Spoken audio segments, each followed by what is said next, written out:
Hello, everyone. Welcome to She Knows Arsenal. This is your live player ratings for Arsenal 2, Wolves 1. Arsenal now sit 4 points at the top of the Premier League table, and that will remain the case until tomorrow, which is amazing. I have thoughts on today's game, and some of you guys will probably be upset with me because I do not have anywhere near the same reaction as some Arsenal fans online. I feel like some people have said today feels like a loss. Some people today have felt like the performance was terrible. And I actually think the opposite. I don't think today feels like a loss. It feels like we got 3 points. I don't think this was a terrible performance. I think there are a couple of different things that we can talk about that led to the game being more nervy than it needed to be, right? And so the first thing that I want to say though is that champagne football is back. A lot of people have been speaking about since the beginning of the season, this team doesn't look the same. We've been trying to discern and try to dive into why that is. Is it just we're playing against deep blocks? Is it these players are not that good? Is it that we bought Kai Havertz? Is it because we don't have a striker? Is it because players are injured? And I think today was a good indication of in the game against Lens is that Arsenal are still a very good attacking side. Maybe we just needed a little bit of time to get things going. And so today we created a plethora of chances. We looked scintillating in the first 30 minutes, and we pretty much put the game away before halftime, which is amazing. I do think that a third goal would have been great. A lot of players, not a lot, three players in particular, I think missed some critical chances that could have made this game a lot more um, further away from Wolves' grasp. And Gabriel Jesus comes to mind. He had a chance at the back post. He had one on the counter attack. I thought he maybe should have done a little bit better on the header that he said that he got pulled back. I think, you know, don't try to go for the foul. Try to just put the ball in the back of the net, right? And so let's say 2.5 chances he should have did better on. Trossard in on goal, doesn't score. Eddie and Kedia through on goal, doesn't score. And so, the chances missed really stand out to me because if you go 3-0 up, there's really no way back for Wolves. But when you're at 2-0, it's the most dangerous score line in football. And even though I still don't feel like Wolves really did anything even after they scored the goal, it was a self-inflicted situation. We'll talk about that as well. It just didn't need to even be that close, right? And I'm not surprised to see that Declan Rice was like pissed going down the tunnel. If I was Odegaard and David Raya, those are the two players I would like. If I was them, I'd be most angry at the score line. David Raya deserved a clean sheet. He was really good today, did not deserve to get his clean sheet taken away. And Odegaard could have had 2 or 3 assists on the day and ended up without them, right? And so I think there's several different things that we can talk about um, to see the bigger picture in terms of the game. But I think when we start talking about it feels like a loss and stuff like that, I think it's like forced negativity, really, because we were very, very dominant. And Arsenal did put 2 past and then tried to manage the game. The problem is that you can't make any individual errors. I still even feel as though if Zinchenko doesn't try to dribble away at the top of our box in that situation, I don't think Wolves do anything because it was self-inflicted. They really didn't have any chances. Like everything that they got was because of our mistakes, right? And yeah, you make your own luck, but really they created next to nothing, right? And so from my perspective, if I had to say which was the most critical for us today, was it missing clear-cut chances or was it Zinchenko? I leave the game feeling like we should have been more clinical. I think we created so many chances in that game that Trossard and Kedia and Jesus missing clear-cut chances for me are the difference between 3-0 and 2-1 for me, more than Zinchenko making the mistake. Mikel Arteta was not lying. When he said that we were thin at the back, he was telling the absolute truth. We talked about this the other day. Do we need a defender? Yeah, we do. Tomiyasu going down. Let's break this down a little bit more. In most games that Zinchenko has played for Arsenal, when it's gotten to about the 60th minute, who has come in? Tomiyasu.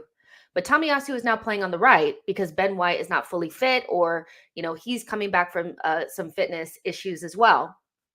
You take Tomiyasu out of that picture and you don't have Timber, and Arteta doesn't trust Kivior. You have Zinchenko on the pitch for 90 minutes when you probably only want him out there for 60. If he's only out there for 60, do we give up that goal? No. And so when we were having those conversations around, are we thin at the back? Do we need a midfielder? Do we need a striker? We do need those players, but we really need a defender, because if we have more games like this and we don't have the ability to take Zinchenko off at the 60th minute, more of these situations will happen. Now, somebody needs to slap Zinchenko across the face, okay? And if I had to pick two players that probably should be right up there, like, it's David Raya and Declan Rice, because Declan Rice makes the intervention and Zinchenko decides to dribble at the top of his box and gets the ball taken away from him, and David Raya doesn't get the clean sheet. So I'm not saying that he doesn't deserve some sort of, he needs to take some responsibility for that. But Zinchenko should be off at the 60th minute. We know how he is. Loses concentration, gets too aloof and too confident, overconfident in defensive areas. And so we are thin at the back. If Tomiyasu's injury is serious, we do need to get into the January transfer window and bring somebody in. But I also think that this is a really good opportunity to give Kivior some more minutes.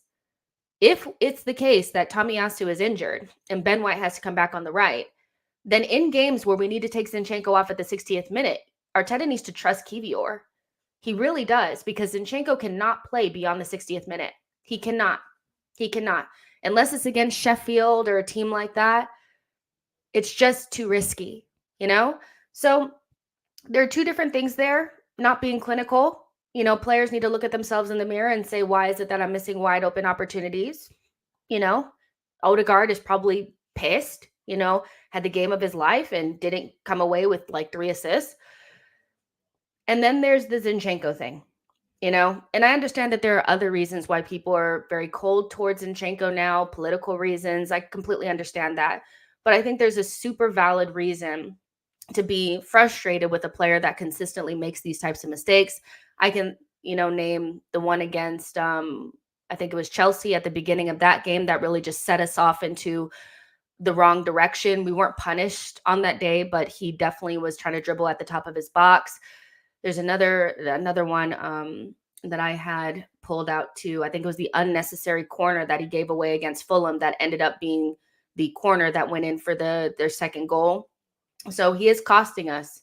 It's not good enough to just be good on the ball going one direction. Sometimes you just need to be a damn defender. But Arsenal, 3 points. Champagne football's back, creating chances at volume. Odegaard, fantastic performance for a player that has no creativity, that's a liability and needs to be moved on. That was a really good performance. You guys know I never really bought into that nonsense. I think a lot of people need to hang their head in shame. They were talking about an Odegaard that was definitely dealing with an injury and spoke about him like a dog. And don't hide, because this is the Odegaard that we've known for the last 2 seasons. The revisionism around Odegaard was really frustrating, and I knew that he would come back into form at some point. And today he was absolutely fantastic. And no, it's not against a big side, but we also debunked the whole he doesn't show up in big games. That was also debunked during those weeks. And if you guys want to go back to some of my previous streams, I talked about how that's not even true either. So I come away from the game feeling happy. I love the first 30 minutes. And I would accept taking the foot off of the gas and winning 2-0 if, Zinchenko didn't make that mistake, So tons of things to talk about, good performances, maybe some not so good performances. But overall, people that are saying that this feels like a loss, I think it's fake outrage, faux high standards. We were very good on the day. And if it wasn't for an individual error and some poor finishing from players that are pretty much not clinical all the time. Trossard is the only player I'm really surprised about. Jesus, not clinical, and Kedia, not clinical. We would have won that game by a much bigger margin, Hugo says, I thought we were en route to another 6. Mike says, Man City won the league with lots of 1-goal wins. Yeah, it's to me, it's always people forget that teams that we feel like are the best like we feel like they're winning every single game 3-0. They're not. They're really not. Remember, it's like all those games that Arsenal fans have sat back and watched Manchester City play when they're winning 2-0, and then, Sheffield or somebody scores a goal and we're all like hoping for Sheffield to score. Yeah, we watch those games, but then when it happens to us, we think we're just like so bad. And I still feel like defensively we're a lot better than we were last season. Like Wolves didn't have like that counterattacking like crazy threat. It was really just like Arsenal made an individual error. They really didn't create that much on the day. And so and this is a pretty good Wolves side. Like they score in almost like every single game that they play. You know what I mean? So it's not like they don't score any goals, right? And so, yeah, like it's definitely wasn't like our best performance, but when you think about all the competitions that we're playing in, the injuries that we've had, the fact that people have been complaining about not creating enough open play chances, I do think that when you take all that into consideration, this was a very good performance, only really dampened by one mistake and players that are usually not clinical being not clinical like they always are. Martel says, did we win or not? We did. Hugo says Declan the janitor, Rice, man cleans up everything. I thought he had another fantastic game. Boy says that was our best performance. If you ask me, means we're doing it against a Premier League side. Crispy says Odegaard finally returning. You love to see it. Just yeah, I thought in general like our team would eventually like come back into form because you know there were so many different things that you could have pointed to say like, okay, well, this is probably why we weren't as good as, last season, the injuries, the new players in, things like that, teams playing differently against us. But I do think some people were like, oh, this is who we're going to be for the rest of the season. It definitely didn't feel that way to me, but it's nice to see that the team is starting to click. I thought Saka, somebody that spoke about having to find different ways of breaking down teams, did a really good job today. I do think that him and Tomiyasu and Gabriel Jesus were really good at those like little connections with Odegaard, and it was nice. It really, really was. And also, I thought Trossard had a really good game at left 8. I had picked out his statistics. He really needed to score that goal. I'm really surprised that he didn't put it in the back of the net, considering how I feel like he's our most clinical forward. But I did pull out his stats. I'm just gonna. He had Trossard 5 out of the 7 duels won, 2 tackles and 3 interceptions. This is Trossard, a player that just a day ago I was saying that off the ball is probably one of his biggest downfalls. And he even said in the presser before Lens that he needs to stay switched on. He stayed switched on today. I thought he was really good. He just needed to score that goal. I'm very surprised he didn't score it because he's definitely a more clinical forward than some of our others, Jason says we did fairly well. However, we need a striker on an extra defender in January. Arsenal cannot afford to drop the ball this time. We're definitely not getting a striker. I think creating more chances is probably more what we need to do in attack. These are the attackers that we're probably going to have for the rest of the season. A striker is very unlikely. But if you create more chances, then it's less likely that the margins won't go in your favor like they did against Newcastle. If we create chances the way that we did today against most teams, we'll come out with 2, 3, 4 goals, So to me, it's not so much about the striker. It's about creating those chances. And we're doing that now because guess what? Odegaard's not injured. And the defender is actually what we need to go out there and get. Because if we don't have if we don't have an option to take Zinchenko off, Tomiyasu's injured, Ben White gets injured, something like that, we're cooked. Our fullbacks are so important to the way that we play. God forbid anything happens to another one. Social Join says, go get me Sesko, puts that Eddie chance away easily. TBG says Trossard won his fucking duels today. He really did. I thought Trossard, people were saying that they didn't like his performance. I was actually surprised by that because I was like, actually, this is the best he's played at left 8. I think he really took the assignment well of like, I cannot just be an on the ball guy. I have to be off the ball as well. Did he do a couple flicks and tricks that I didn't really want to see? No, but I mean, he's a creative player. And so sometimes like you have to let creative players do their thing. We were in control of the match. It's when your left back is doing those things where it becomes a lot more dangerous. You know what I mean? Here to there says Odegaard has looked back to normal the last couple of games because our other 8s have actually performed. Phil says we need a striker over a defender. We should play Kivior more. I think we need a defender. Jacob says social. I agree. The last 10 minutes gave me PTSD. Yeah, it felt a little bit like last season where we were really, really good and we just didn't put our chances away. And then one individual error. I think a lot of our players have done a lot better with the individual errors. I would say like Gabriel Magalhaes has been somebody that's really like cut out the individual errors this season. Saliba, very good this season. The individual errors have really kind of like gone down since when we played against Fulham. I think Fulham was like the height of those individual errors really catching us out. I think also having a different goalkeeper back there helps too, because Ramsdale is somebody that doesn't encourage calmness. He actually makes us a lot more nervous back there. It's just Zinchenko. He's had a consistent run of these types of mistakes, and he just doesn't seem to be able to remember at certain times that you are a defender. You may be a midfielder in possession, but out of possession, you have just sometimes got to kick it with your toe and kick it the fuck out, you know? And it's frustrating. It really is. But I think he's gonna get an earful from a lot of the players. Declan Rice was not happy. Raya's probably fuming. Gabriel Magalhaes didn't look happy either. So when the players around you are doing a really good job, but you consistently make these mistakes, you really need to take some responsibility and say, you know what, actually, the next time I get it, I'm just going to go back to basics and kick it out.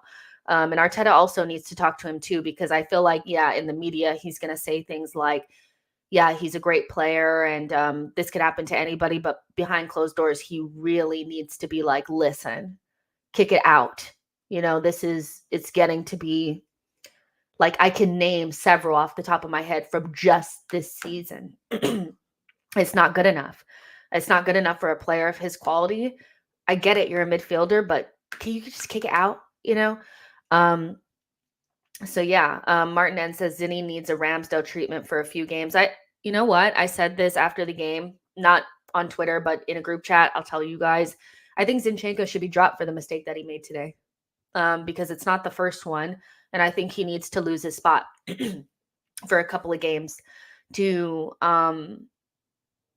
kind of know that it's not okay. I think if you continue to start when you make these mistakes, you start to think it's okay, kind of like Ramsdale, like you said. So I would play Kivior against Luton.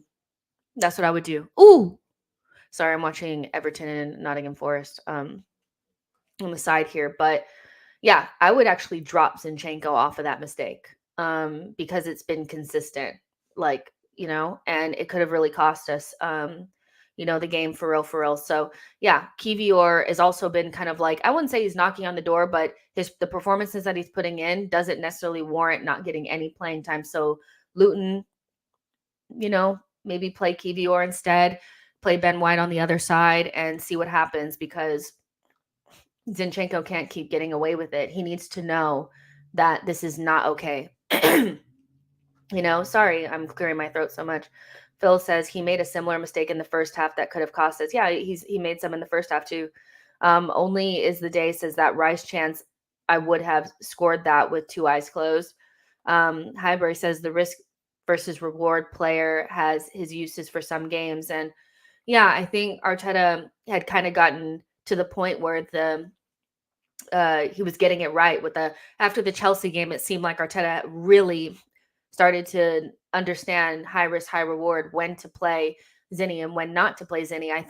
I also think Ben White's injury also kind of made that a little bit more difficult not to use him. But you have Kivior on the bench, and I still think that Arteta needs to be really strict on how he uses Zinchenko. Like the assist that he had for the Odegaard goal is fantastic, but he's so high risk, high reward that in certain games, like against Wolves, it's not really going to cost us that much because it's like we're so dominant. But against like the better teams and away from home, you really got to use this guy sparingly. But then also, like, I think this is why Timber was brought in too, because he can play on both sides and he's a much better defensive player. So we also have to remember that, like, it's not like the club didn't try to rectify this or figure out a way to nip this in the bud. Like, I still think people feel like Arteta just loves Zinchenko and he hasn't tried to do anything different. We actually signed a player to mitigate some of this stuff, you know? It's just unfortunate that Timber got the ACL, you know? Kasim says, I agree. If Zinchenko doesn't get the same treatment as Ramsdale, it definitely looks like favoritism.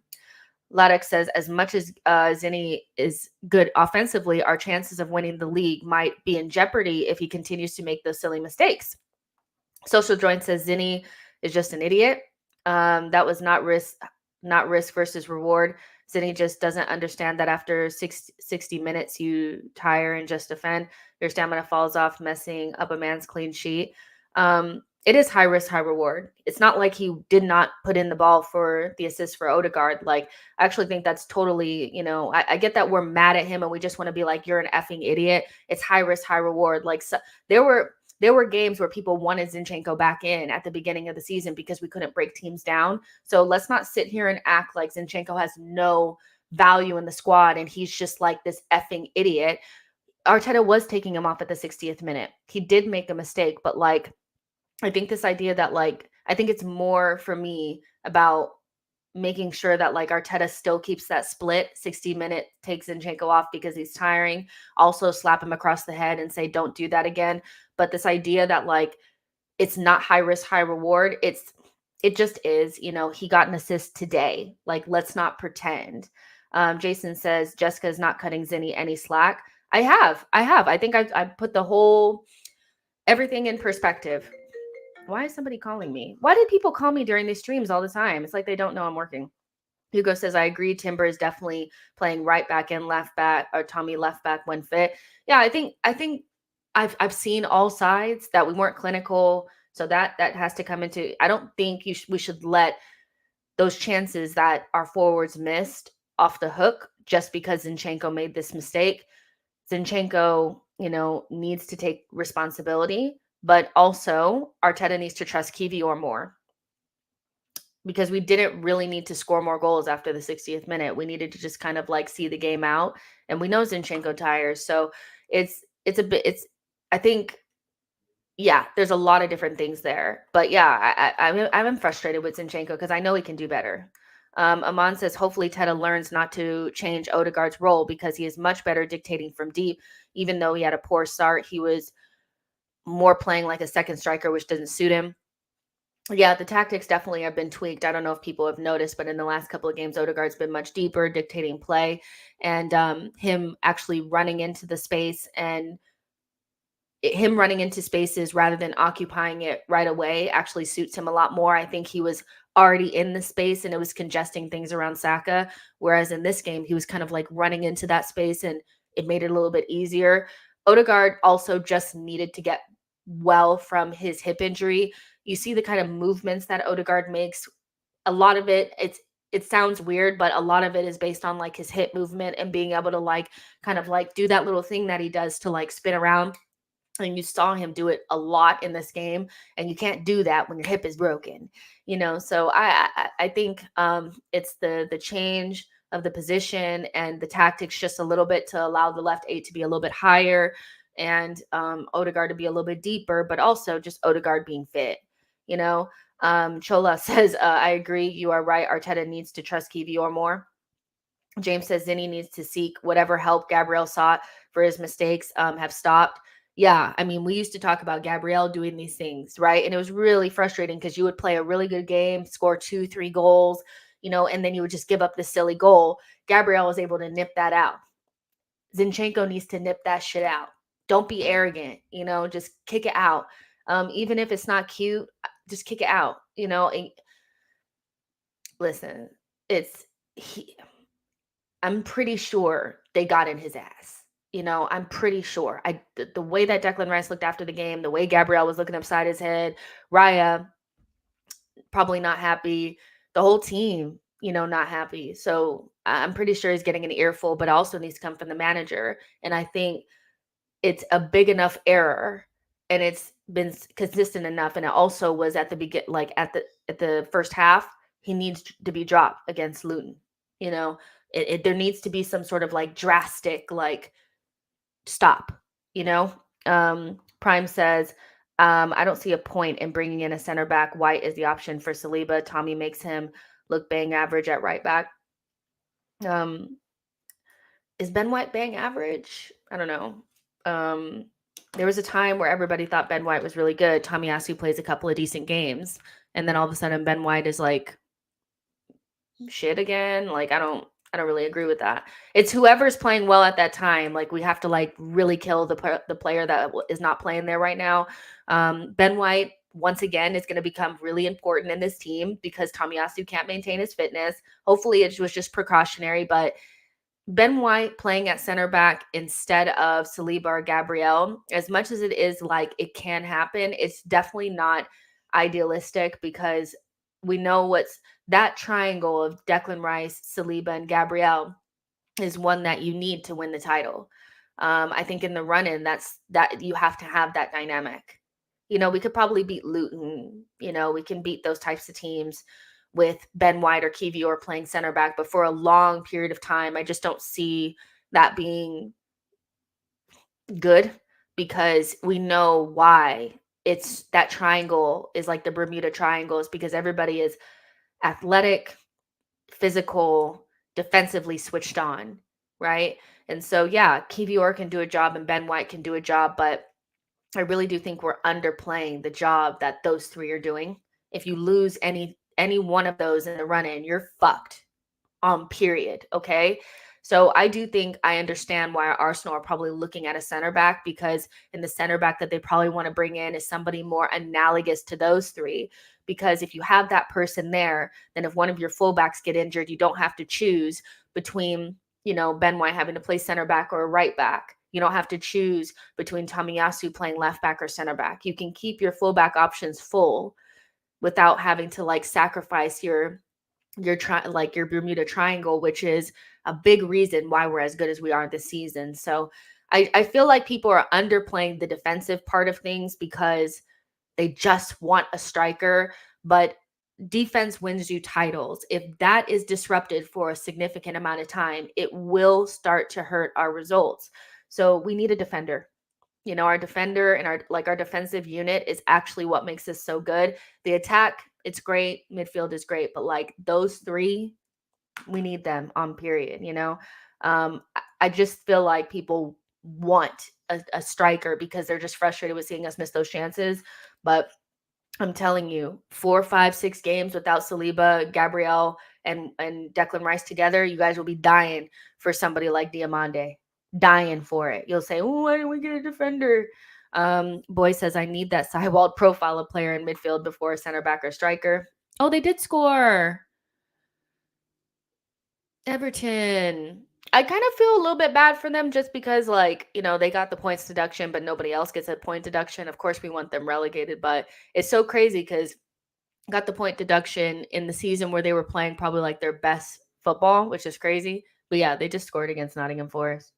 DJ Polar says striker and Diamande in the summer, midfielder in January. Blaze says Ben White average right back. Some Arsenal fans are so funny. It's anybody who's playing well, the other player is so terrible. I think Ben White has been fantastic for us. I think he has been dealing with an injury. Like I wouldn't be surprised if it was very similar to Odegaard, that his form kind of like had dipped off a little bit because he was carrying something, and then we finally saw him like break down and he had to come out for a couple of games. Ben White is quality. I don't really agree with this whole like, well, I think like Tomiyasu was really like hunting him down for his position. That's true, but just because somebody is playing maybe better or better form doesn't make the player that was already in that position average.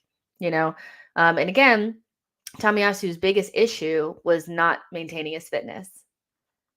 That's what it was. So if he ends up being injured, then what? Artie says White, Tommy, they are both very important players. Let's just wait for Timber. Yeah, Timber's great. Timber's great, and his absence is felt despite only playing like one real game for us. It's crazy. Phil says midfielder should be priority this window, in my opinion. Center back can wait till summer. Can't lose one of Gabriel and Saliba, you guys. I'm telling you, it's just not. To me, like seeing Tomiyasu go down, I was like, oof. we're a Saliba injury away from catastrophe. We really are. I think we can survive with the other options that we have in midfield or attack, you know. Nocturnal Gunner says, don't make that face. Tommy is clear of all these fullbacks. I don't think he's clear. I think he's in a good vein of form right now. But there was a point in time where we thought Ben White was playing so well that Tommy could never get back into the team, right? So we've heard all these things before. Kasim says, I heard we can't spend a lot due to FFP. We have already been skirting that boundary for FFP limit. So yeah, I think that, you know, obviously we'll have more of these conversations. Tomorrow I'll go live. Remember I told you guys I'm going to start going live on Sundays around like 8 p.m. UK time, so we can talk about more of that, but we'll just stick on to the actual game. And with that, we're going to go into our player ratings. So Raya, I thought, had a really good game. Very unfortunate not to get a clean sheet. I think, again, he should probably, besides Odegaard, be the most pissed off because his clean sheet was taken away from him. He made a really good save. His distribution was really good. He didn't make any mistakes. And because of one individual error, he doesn't end up with a clean sheet. But all in all, you know, I thought he was pretty good. You know, not really tested that much because, again, Wolves did fuck all the whole game. We gave them a goal. So 7.5 for Raya, good in possession. Unlucky, didn't get the clean sheet. You know, it is what it is. Let's go to Saliba. I thought he had another one of those Saliba games like he did kind of like against Lens, where he wasn't like peak Saliba, but he didn't really have to be, if that makes sense. Again, I don't think our center back pairing deserved not to have a clean sheet. I think, again, like they deserved it and they got fucked over, truly.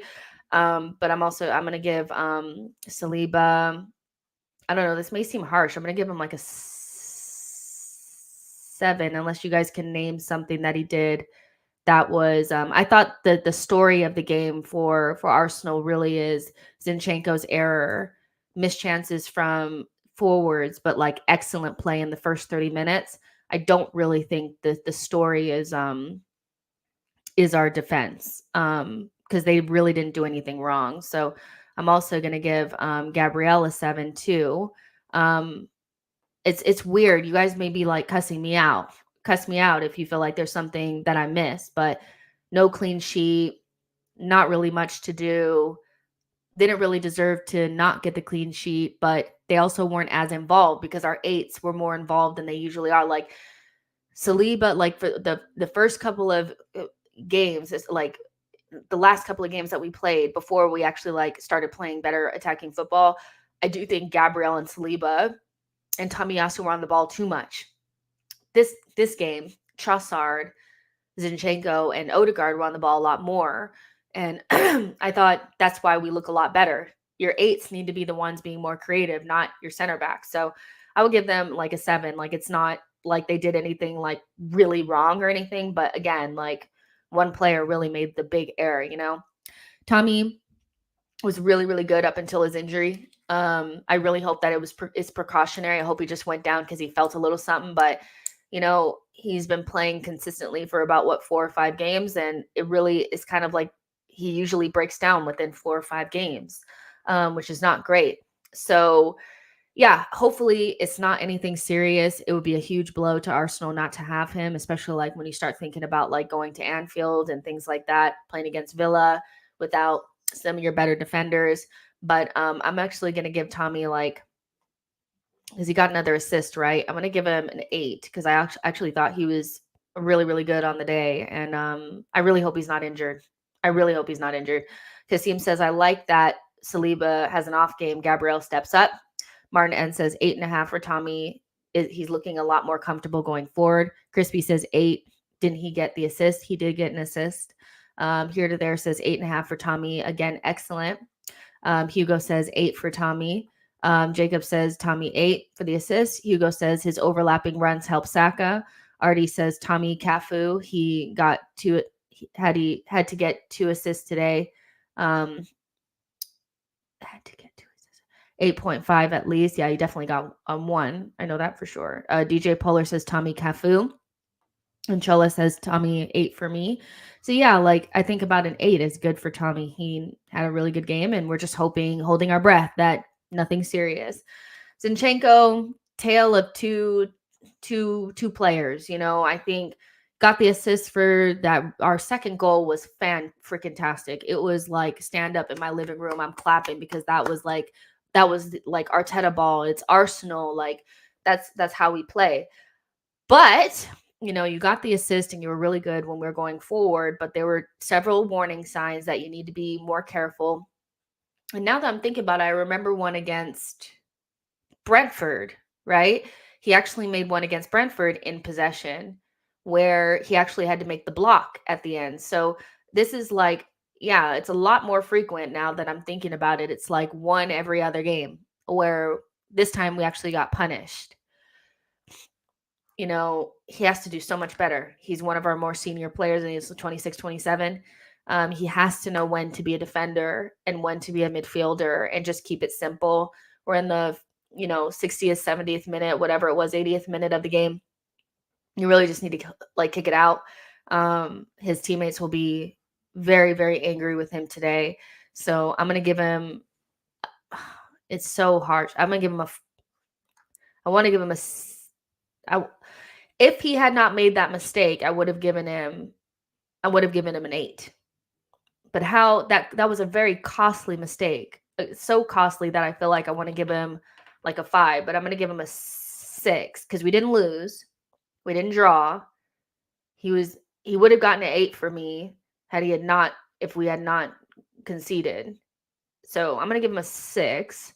But yeah, needs dropping for sure. It's so hard. It's so hard because we're talking about the entire performance, but the one mistake that he did make was really costly. Hugo says Zinny 6.5. Jacob says Zinchenko 7 only because he got the assist.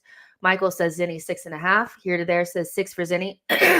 Also made a massive mistake at the end of the first half. Crispy says 6 for Zinny. Bad error, but goal contributions balance it a bit. Exactly. It's like if he hadn't got the assist and it was just the nervy mistake and all that kind of stuff, then it would have been like even lower. You know what I mean? James says 6 because of a nervy ending. Artie says Zinny was great, but 6 for that given goal. Chola says Zinny's 5 only because he got the assist. Boy says Zinchenko's 6. He starts daydreaming on the field after 55 minutes. It started like right after we scored. I think he was feeling the way that we were attacking so much that he got carried away. And so he started getting overconfident / arrogant after we went 2-0 up. You know, usually it starts around the 60th minute where he starts to become a lot more complacent and daydreamy, like you said. But for it to have started like after we went 2-0 up was really like, be for real. Like, you need to just kick the ball out. James says the game state was destroyed. I agree. Ron says some of these fans need to wind their necks a little bit. Only thing wrong today was not getting the third goal and putting the game to bed before they pounced on a mistake, which made it a bit nervy. Social Joint says not focused. Guy, Ramsdale syndrome after 60 minutes. Just be a defender. It ain't that hard. Go says 6.5. Jacob says 6.5 is fair. Hugo says that's fair in my opinion. Zinchenko 6. Andrew says, to be fair, Zinny did atone for his error against Brentford by saving it on the line. So yeah, like it's just coming to me, all these like it's catching up. And like the thing is that you just don't want that shit in a game where we really need to be like super focused defensively. Like when we go to Anfield and even against Villa is going to be a difficult game. So we have to hope that Tomiyasu is fit to play in those games. But if he's not, away from home at Anfield, away from home at Aston Villa, I think we need to start playing Kivior just a little bit more just to make sure that we have somebody that's not going to be out here flicking it on the edges of our fucking box. Boy says Zinchenko loses a chunk of his field awareness after 60 minutes. Stop looking around himself when receiving the ball and then gets himself in trouble with the press. DJ Puller says Zinny dancing with Jesus. He lost his head. Samuel says I'd taken him off second half if I'm Arteta. Hugo says he was our worst player for sure.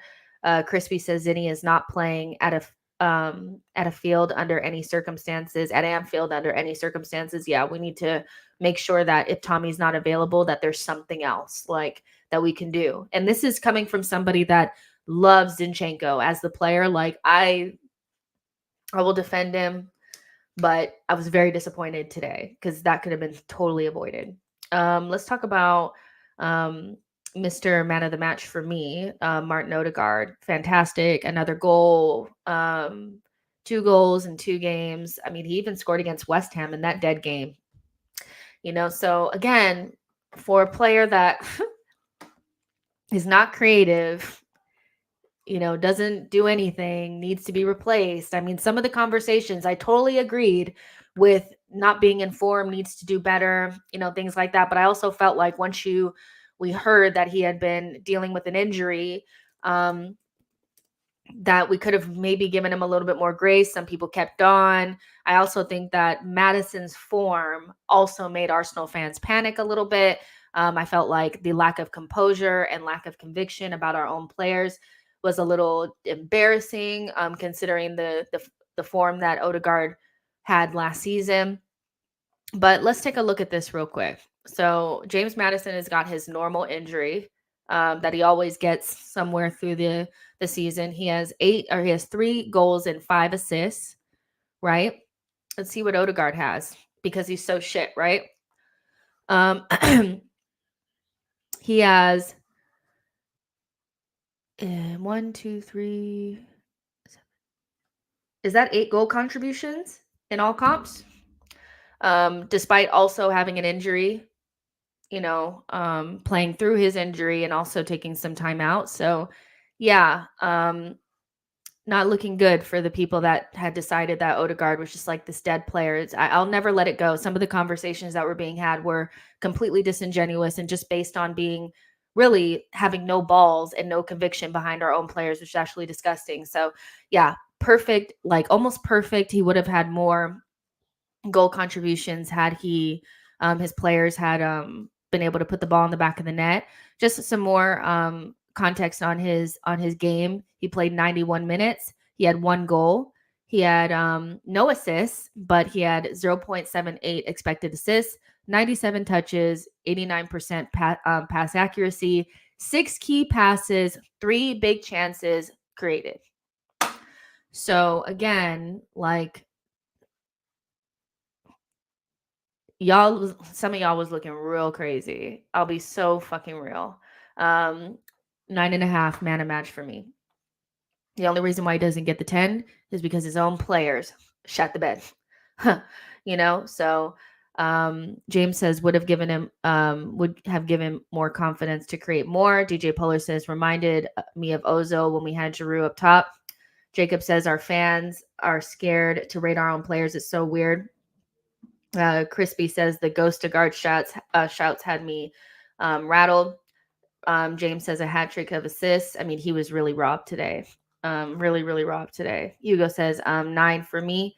Wayne says North Side London, talking about Selim. And here's the thing: is like I understand that like some people are like, it's not about these games. It's about this. It's about the games against the Big Six. I've already debunked that. The only player outside of KDB that does better against the Big Six than Odegaard is Maddison, but he also has been in the league for like 2.5 more years. The rate in which Odegaard has GA against the Big Six is the same as Maddison. So if you just put that into context, by the time Odegaard is 27 years old, he'll probably have the same GA as Maddison has right now against the Big Six. So he doesn't ghost Big Six games. He doesn't. Like, I've already debunked that. Like, it was just something that people start saying and nobody had enough backbone to back it. Like, it's nonsense. Jaka says, unlucky Odegaard didn't get a hat trick of assists today. Chadwick says, if I'm not mistaken, Arsenal still have the best defense in the season based on stats. We do.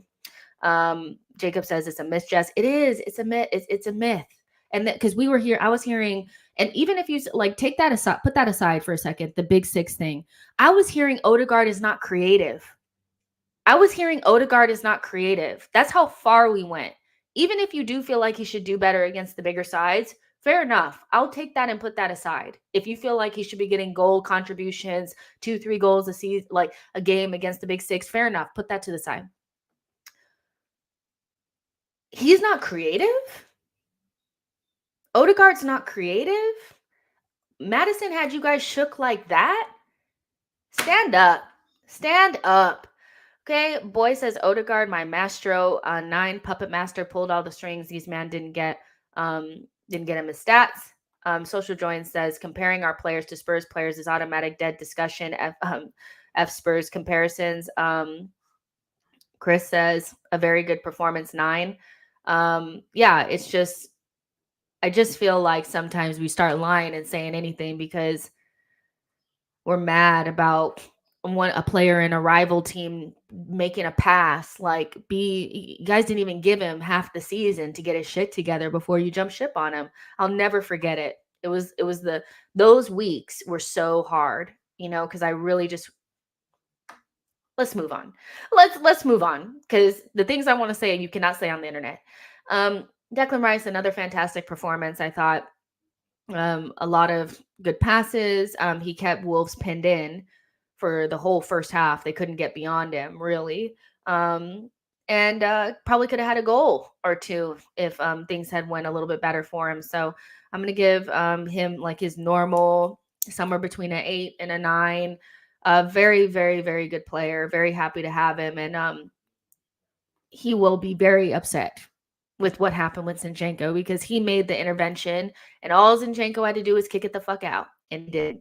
So 8.5 for Declan. He was really good today. Jacob says, I think Rice is a 7.5, 8. Hugo says 8 for Rice. Here to there says 8 for Declan. He was very hungry for his next goal. Crispy says, we as a fan base chat so much crap sometimes. There's always been an agenda against Odie from some fans to drop in was just an opportunity to talk shit. It's because they wanted Madison. Like, I was even somebody who wanted Madison, but like Odegaard has been so good for us that Madison having a couple of good games for Spurs was never going to make me turn on my fucking captain who scored 15 goals and got 7 assists last season. Never that. Never that. Boy says 8 for Rice. He's so solid, can take his performance for granted. Chris says 8 for Mr. Consistency. Social Joint says anyone that with Lee Gunner's camp, not even worth discussing, honestly. Chola says Rice baby, 9. And Jacob says 8 for Declan Rice. Unlucky he didn't get his goal. Very unlucky, but I mean that first half of him just like getting them and they couldn't get beyond him was brilliant. I really think that he adds a level of like calm and composure and off the ball presence that we really do need. We've been good on the ball for a while. It's just the off the ball stuff, stopping their transitions. They really created nothing against us. And he's a big part of that. So I really rated this performance today. Kasim says he needs to step up his shooting as he will get a lot more chances to score some bangers from outside the box. I think that'll come. I think he's shooting because Arteta's probably like, you need to it's kind of like Odegaard. He started shooting more because Arteta said he needed to score more goals. And now it's like second nature for Odegaard. Same thing will happen with Declan Rice. It's coming. It's coming. He has the potential to be one of the most well-rounded midfielders in the world because he just kind of has it all. I think people have also disregarded his passing in the last 2 games. They had decided that he didn't have the ability to pass between the lines like Thomas Partey. No, he doesn't drop the shoulder the same as Thomas Partey, but in terms of the passing in between the lines, it wasn't a matter of he can't do it. He just wasn't doing it. Last 2 games, he's been very good on the ball. His recycling, the tempo control, everything has been really, really good. Plus the off the ball work. Add a couple of goals in there, and we're really we're in it. We're in it. Kevlon says Rice is better. Jacob says captain, get a 10 for me. He was on it today. Boy says Rice makes me feel like we can get a result anywhere as long as he's playing. I agree. Crispy says 8. The amount of time I saw this guy break down attacks was great. Social Joint says Rice is getting better and better. He was playing West Ham football. The good stuff will come. Just wait. Passing getting better. I think people are starting to realize that too. I think, yeah, there was a little bit of something there where he's a little tame, a little safe, but R6 has to know when to be more penetrative and when to pull back. And he's learning that, I think. Neil says the media concentrating on giving us a stick for reserving our intensity in the second half. We had 2 good chances to hit the post, shut the noise, and we move. Yeah, to me, like actually, the commentary that I was listening to and the pundits after the game actually said that we were actually under like no threat whatsoever. We were complacent and gave away a goal, but really, Arsenal were very dominant in today's game, and it really wasn't that much of a contest. Johnny D says Rice should have gotten one on target, to be fair. Martin N says Rice has never had an off game for us so far. It's crazy. Hugo says Jesus had the chance to cut back for Rice and he chose to shoot. Boy says, oh my God, when was the last time Arsenal had a team that made football look so easy, for fuck's sake? Yeah, exactly. So I don't have much to complain about. I do think some people are maybe just to seem like they have high standards or something like that. It's like I got to be like extra negative about today. But I just don't have the energy, you know? I thought we were really good today. We had one mistake and could have been more clinical. Trossard, again, like I said, really good game for a player that I kind of criticized for not having the off the ball stuff. I think Arteta probably told him the reason why you don't play um, in left 8 as much as other people is because of the off the ball stuff.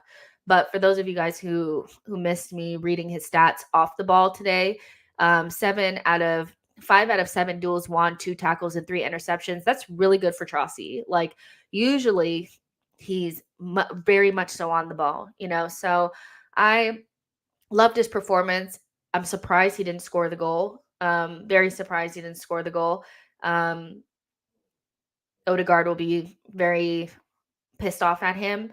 But beyond that, I actually thought he was really good today and growing into that left 8 position. I know people were frustrated about Kai Havertz not scoring or not starting today, but I actually think Trossard was the right choice because of the type of football that we're going to play on the day. Very like 1 touch, 2 touch type of stuff. Like it wasn't really like a physical battle. We didn't really need anybody ghosting in. Wolves definitely opened up a little bit more than they probably should have. And so I thought Trossard was the right choice. And rotating those 8s is actually really working for us. So I'm going to give him a 7.5 because he would have gotten an 8 if he had put that ball in the back of the net. He can do a lot better, but he's growing into that position and we need it because Vieira, this is a huge missed opportunity for him. We are talking about it before the game. Knowing that Arteta probably would have been swapping his 8s in these games because we have so many fixtures coming thick and fast, is such a massive missed opportunity for him between the red card and the injury. But in this time, I guarantee Trossard is going to make himself a really viable option at left 8 because Trossard does not play. Trossard does not play. When he gets an opportunity in this team, he usually takes it. So I don't know, Vieira. Not a good time to get injured, but interested to see what you guys are saying about Trossard.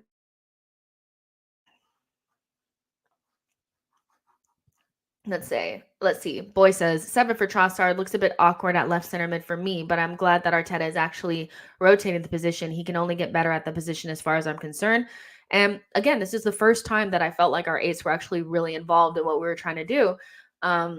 I really thought that like his late man runs were good. I thought his connection in midfield, winning the ball back, all those things really worked out. So he's going to grow in that position. He hasn't really played there a lot for Arsenal. This is like the second time that he's played there, or maybe even the third. So it's going to take time, to really like nail it down. But I think there's real mileage in him playing there because we don't really have somebody that has that Santi type of thing. He's not Santi, but he like somebody that can that has like the creativity and the goal scoring and all that kind of stuff. Kai's great, but Trossard also offers different things. And with Vieira not available, Trossard's a very good option there. And Trossard really deserves to be starting. Like it's unfortunate that you can't play 12, 13 players because if you could, Trossard would be starting. So I think it was a really good opportunity for him, and I thought he did really well. Chris says 6.5. He was all right. The missed chance pissed me off though. He would never miss that chance. Again, like I think the next one he'll make for sure. Kevlon says Santi was a 10.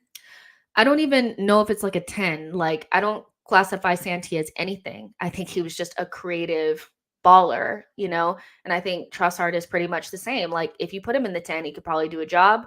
Center forward, he could do a job. Wing, we know he can play there, left 8. So for me, it's like, I don't really, I don't know. I think some players just don't really even have positions. They're just ballers, you know? Chola says, I'll give him a 7, very solid on the ball. Blaze says, it seems like some Arsenal fans don't like Trossard. I don't know why people hate him, but for me, he's a good player. I don't really, you know, I don't really, I don't really know. I feel like Trossard is like the perfect squad man for us, like perfect 12th man for Arsenal. So you guys know I really like Trossard, and I think with more playing time, he'll give us a lot back. But yeah, if some people don't like him, you know, maybe they don't, but it would be strange not to like a player of his quality. It really would. Lamine says Trossard could really become a Santi Carzola region if he learns how to read the game from deep. He has a lot to his game. Artie says, thanks to Chelsea for taking Mudryk. We are having Trossard at Arsenal. Dennis says Santi was not a 10. How old are these people in the chat? I don't know if I can understand why people would think that Santi is a 10, was a 10. There was a time where we played with like 5, 6 10s on the pitch under Arsene, you know, or creative players. Arteta was playing DM for fuck's sake. So, you know, I think you could, if somebody said Santi was a 10, he had versions of a 10. You know, if you said he was an 8, he was a very creative 8. He could play off of the wing. He just is the type of player that Trossard really reminds me of an Arsene player. Yeah, so that's kind of how I think about it. You know, Santi, it was just a baller. Like, it's why give him a position? He doesn't need one. He was excellent for us. So that's all of the midfield. Let's go into some of the attacking performances. I thought Martinelli had a good game without having any GA. I'm really kind of disappointed that he didn't get any, because I actually thought he, like, his defensive work was really good. He worked really hard. He was attacking them so well. Semedo on that side, I thought he was cooking, and I'm so disappointed that he didn't get the GA, because I think he deserved it on the day. But you know, Martinelli's kind of struggling to get going in the Premier League, I think, in terms of his GA. So I'm gonna give him a 7.5. I think that's what I gave Trossard, right? I gave him like a 7.5 or something like that. But I thought needed the GA, but you know, what can you do? You know, Crispy says Nelly is a 7. Kevlon says, yeah, I should have got a goal. Social Join says, left isolated, hit the post, unlucky. Yeah, unlucky. Kevlon says, defo a 7. Here to there says a 7.5. Nelly balled out. Zinny defensively, bailed Zinny out defensively. Martin N says 8 for Nelly. Boy says Martinelli a 7. He was solid on the day, just not getting the final touch that he wants. The game really opened up later in the season. O'Malley says, once Martinelli unlocks that outside of the box curler to the top corner, he'll be unstoppable. Artie says Jesus didn't score but was involved in all of our goal situations. And Chris says 7, unlucky with the shot that hit the bar. Exactly. So Martinelli, for me, like, it was a fantastic performance without the GA. Maybe 7.5 feels harsh, but I thought he was excellent. Like, I don't have much to like, you know. I think he was just unlucky on the day. Saka, I thought, was fantastic.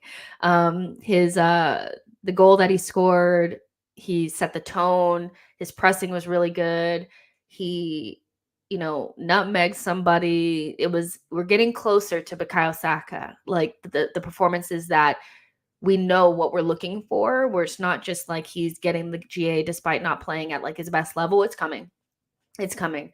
It really is. And with Odegaard playing a lot better, that will definitely like expedite the process. I do think, even though some people feel like Odegaard holds Saka back, I do think their connection is really fruitful despite it not really being what people like.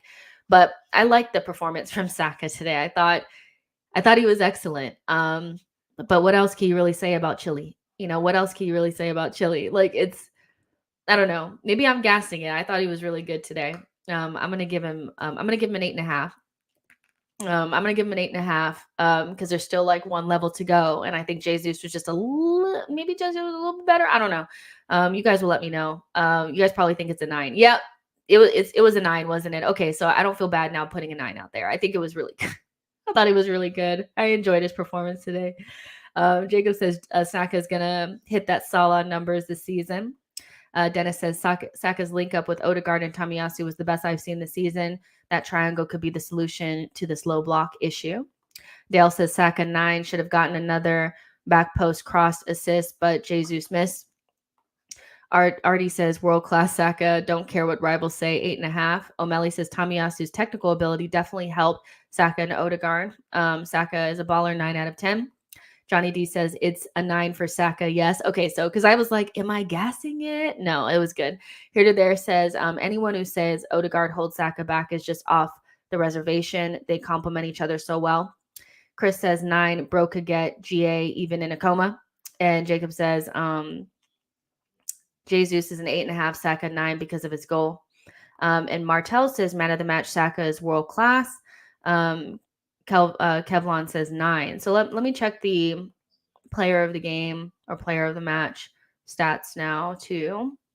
Like 50% of you guys have said it's Odegaard, which it is, but Saka got 31%. So again, they're probably our best performers today. Saka, I thought Saka just in the last 2 games have really set the tone. And he's like, we're doing this no matter what. I like the arrogance that he's playing with now. It's coming. It's coming. It's coming. So last for the starters, we're not going to spend a lot of time on the guys that came off the bench because I don't really think any of them had that like game changing of performances, if that makes sense. But last but not least, we have to talk about Gabriel Jesus. Had a part to play in both of our goals. Fantastic performance that we've like from almost like a last season Jesus performance. The only thing I'm going to nick him for is he had several opportunities to take us to 3-0. A lot of people have blamed Nketiah and Trossard, but if we're being fair, Jesus probably should have had a goal or two. Back post and the one on the counter, he needs to be putting that in the back of the net. The header, I also think he probably could do better, but he's being held back. So yeah, probably 2.5 chances that he could do better on. And that's the problem that you have with Jesus is that he's so good as a player, but you really need that last goal in order to really put it out of Wolves' sight. You go 3-0 up, they totally give up. You go into halftime with 2-0, and Gary O'Neill is saying, listen, we could just score 1 goal and the game is different, which, that's basically what happened in the 80th minute, right? So, sorry guys, but I really loved the performance, but thought he could have done better finishing wise. But I thought the performance was so good and he was so integral in the 2 goals that I'm going to give him a 9. It would have been a 10 if he had just gotten like 1 fucking goal. Maybe I'm gassing it. Maybe it should be a little bit lower, but I don't know. Yeah, I'm gonna modify it. I'm gonna do it 8.5. Yeah, he has to get 1 lower than Saka, I think, even though he was integral in both goals. 8.5. Yeah, there we go. Let's see. Johnny says the back post was deviated, not his fault, probably of the side. I don't know. Kevlon says no point. Johnny says 10 if he passes to Rice. For me, the rest is brilliant. Yeah, it's so hard because it's like all the things that he does to help us get the goal is fantastic, but I need one of those other chances to be a goal. And I do think that like if you have a different striker there, they are goals, so but I love Jesus, and I loved his performance today. I just was like, you needed a goal, didn't you? O'Malley says he would have had the goal if Kilman didn't grab his arm. Chris says 7. Classic Jesus does everything well but score. Artie says 8 for Jesus. Chola says 8 for Jesus. Kevlon says you sounds me manager. I don't know what that means. Dennis says, why does Jesus jump off the ball like that at the back post? He did the same against Tottenham. I don't know. I don't know. It just struggle. He boggles my mind sometimes. I'm just like, if you just like relax, if you hit off any part of your body, it's going in the back of the net. Jacob says Jesus was involved in both goals. He was. Crispy says Jesus 7, good all around, but has to put them away. It's the conversation that, here's the thing about him, is that I don't think this is not gonna change. Like, to me, this is probably almost like the best you're gonna get from Gabriel Jesus.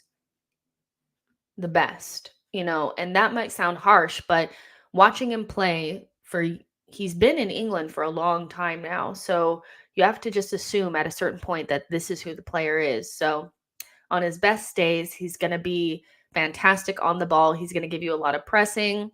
He's going to have the flair. He's going to help you score goals. He's going to be unplayable in certain ways. But he's always going to miss a chance or two, clear-cut chances, or chances that another striker would put in the back of the net. And so I think for me, it's hard to beat a dead horse because it's not going to change. And we knew this about Jesus before we bought him. So the next step for Arsenal is not to sell Jesus, even not to sell Zinchenko. But when Timber comes back in, the Zinchenko problem is nipped in the bud. It's done, because you can play Timber on the right or on the left and play Tomiyasu on the other side. Problem solved, right? But with Jesus, the next level is to bring in a striker. And we know that we're inching towards that conclusion.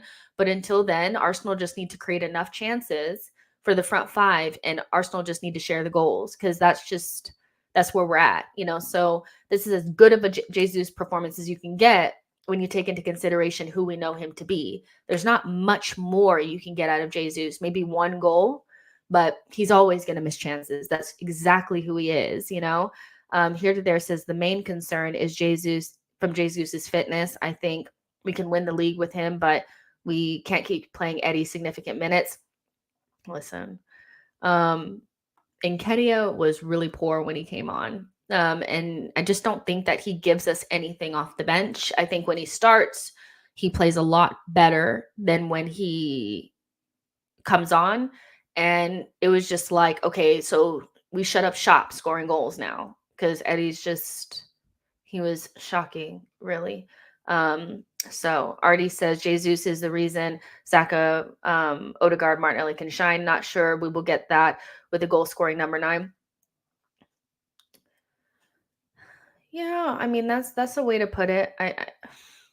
You could say the same. You could say the same thing about City. They kind of went up a level. They're not as fluid as they were with Jesus and Aguero and these guys playing through the center, but they bought a goal scoring number 9 and they're still winning. So I think the difference between I don't think the difference that Jesus makes is really like the difference in the goal scoring number 9. The games that you'll really feel it is the game against Newcastle, the game against Brentford early, games that are a little bit tighter, where you just need somebody that you can hoof it into and kick the ball in the back of the net. I do think we have enough creativity on our side where, we can compensate for the number 9 not being as, integral. But what we can't have is,